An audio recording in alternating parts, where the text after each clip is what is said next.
Good afternoon everyone. मैं Rahul Kumar Kushwaha, civil engineer, Africa से live आकर कंस्ट्रक्शन से संबंधित प्रैक्टिकल नॉलेज शेयर करता हूं। जैसा कि आप सभी जानते हैं, मैं ओनली सिविल इंजीनियर से रिलेटेड प्रश्नों का रिप्लाई करता हूं। यदि आप लोग के पास कोई प्रश्न है तो आप लोग मेरे कमेंट बॉक्स में अवश्य पूछें, मैं उसका रिप्लाई करने का पूरी कोशिश करता हूँ।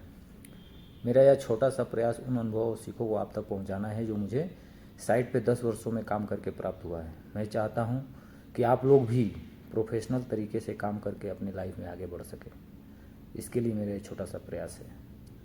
ठीक है, तो आप लोग के पास अगर कोई प्रश्न है तो आप लोग अवश्य पूछें।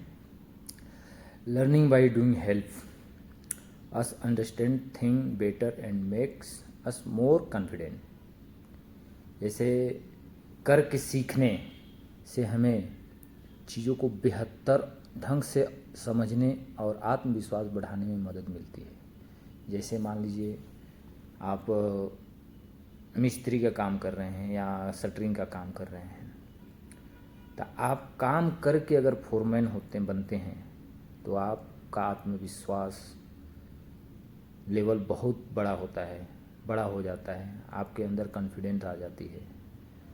अगर आप इंजीनियर हैं तो कैसे काम वर्कर कर रहे हैं उसको देखेंगे, उसके पास कुछ समय बिताएंगे तो आपके अंदर कॉन्फिडेंट आ जाता है, मतलब आत्मविश्वास बढ़ जाता है कि ये काम ऐसे होगा, ऐसा करना चाहिए तो ऐसा परफेक्ट होगा। तो इसके लिए काम को देखना, समझना, करवाना, ये अपने को आत्मनिर्भर बनाने में मदद मिलती है। ठीक है, आइए आगे बढ़ते हैं। मेरे एक भाई का प्रश्न है, अगर कंट्रैक्टर साइट पे, मान लीजिए बड़ा कंपनी है तो कंट्रैक्टर लोग रहते ही हैं, नॉर्मल सी बात है। तो उनका प्रश्न ये है, अगर कंट्रैक्टर बिना अप्रूव ड्राइंग के काम शुरू कर देता है तो क्या करें सर, उससे कैसे बात करें, रुकवाने में काम डर लगता है। जैसे कंट्रैक्टर को क्या बोलना चाहिए, उनको ये नहीं समझ में आता है। तो मैं आज उस भाई को और जितने भी ये वीडियो देख रहे हैं, अगर उनके साइट पे भी ऐसा हो रहा है, कंट्रैक्टर बिना अप्रूव ड्राइंग, बिना चेकलिस्ट पोर किए कंक्रीटिंग कर देता है, कोई काम कर देता है जो आपके ड्राइंग के अकॉर्डिंग नहीं है, तो उसके लिए क्या क्या करना चाहिए वो मैं कुछ टिप्स बताता हूँ। वो फॉलो करेंगे तो आपको 100% सक्सेसफुली मिलेगी। ठीक है, और आप अपना काम परफेक्ट तरीके से करते जाएंगे। ठीक है, तो पहला, जो भी अफेक्टेड वर्क है या जहाँ पे भी काम चालू है उसको पहले स्टॉप करवा दीजिए। कंट्रैक्टर से बात करके उसको एकदम अच्छा से, ये नहीं कि मतलब गुस्से में नहीं, नॉर्मल तरीके से जैसे बात करते हैं उस तरह से बात करके काम को होल्ड करा दीजिए। ठीक है, फिर उसके बाद आप लेटेस्ट ड्राइंग चेक कीजिए, कौन सा ड्राइंग इनको इश्यू किया गया था कि जिसके अकॉर्डिंग काम हो रहा है और वो कौन से ड्राइंग से काम कर रहे हैं। ठीक है, ये करने के बाद प्रोजेक्ट इंजीनियर, प्रोजेक्ट मैनेजर या क्यूसी टीम होता है, उनको इन्फॉर्म कीजिए। ठीक है, तो वो लोग खुद आके चेक करेंगे कि क्या हो रहा है, कैसे हो रहा है।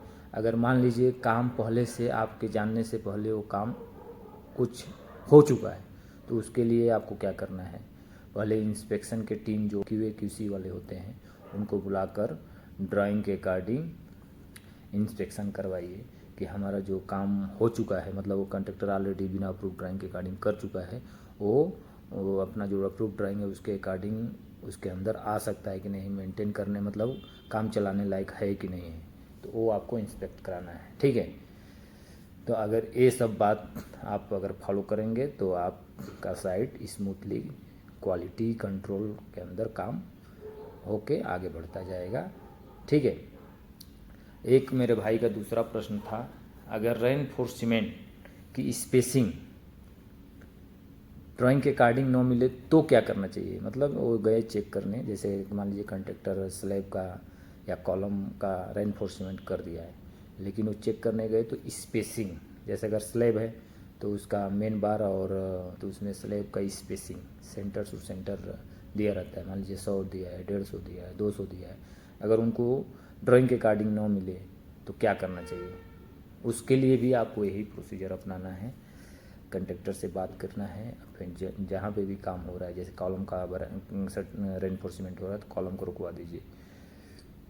अगर स्लैब का हुआ तो स्लैब को रुकवा कर और उसको बोलिए प्रॉपर तरीके से स्पेसिंग दे, कवर दे, ठीक है। स्पेसिंग देने के बाद अपना जो पोर, जिसको चेक लिस्ट बोलते हैं, चेक लिस्ट को अच्छा से फिलअप करवाइए।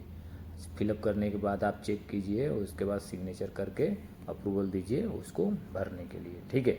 तो बिना स्पेसिंग एज पर ड्राइंग के अकॉर्डिंग नो अगर नहीं है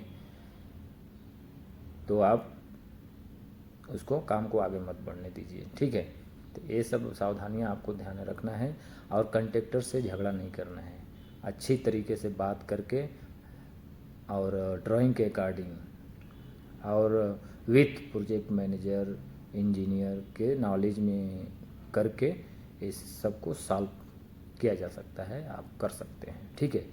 ये नहीं कि आप डायरेक्ट बोल दिए और उससे झगड़ा हो गया, तो ऐसे भी नहीं होना चाहिए, ठीक है। साइड पे झगड़ा का माहौल नहीं होना चाहिए और आपको QA/QC से बात करके, प्रोजेक्ट इंजीनियर से बात करके इसको सॉल्यूशन लाना ज़रूरी रहता है, तो ऐसा करना चाहिए। आई होप आपको आज का जो प्रश्न आप पूछे हैं वो समझ में आ गया होगा। तो मैं अपना लाइव यहीं पे एंड करता हूँ। कर दिखाओ कुछ ऐसा, कर दिखाओ कुछ ऐसा कि दुनिया करना चाहे आपके जैसा। Thank you everyone.